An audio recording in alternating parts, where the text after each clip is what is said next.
bilmir danışmaya. Kapıya bakıram kapımı açmır.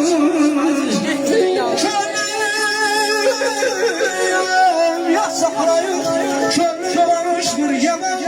Çetin iş hatasız dünya.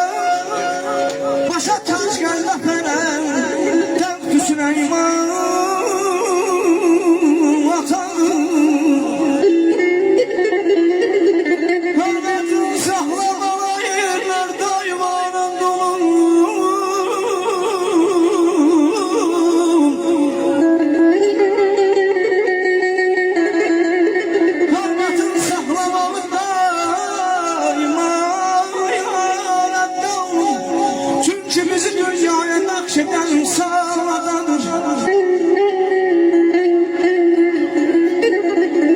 Bütün oldu beşer dostum Allah'a nerede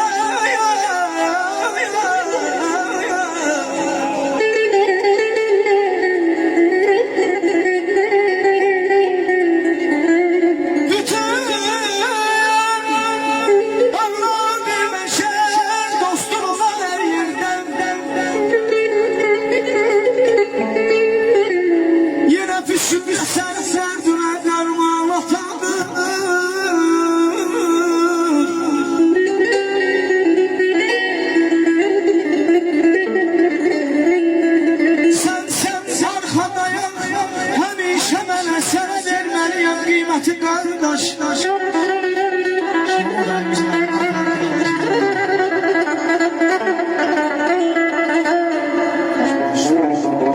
Sen Serhada yak, hemişe mənə sənə verməliyəm kıymeti kardeş.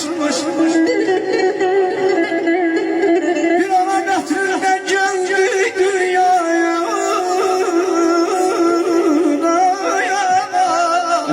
Sağ olun. Bir ana gətirirdən gəldik dünyaya sen. Ey qollarımın qüvvəti qardaş.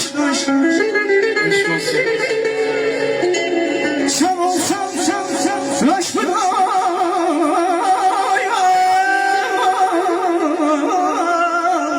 Alkışlayalım efendim. Güzel sen olsan saçmadan eller hakimi. Təhcir büyüme korkudan kimi. Ay teyyübemi atalar demişken iti ok gibi. Düşman gözüme batar.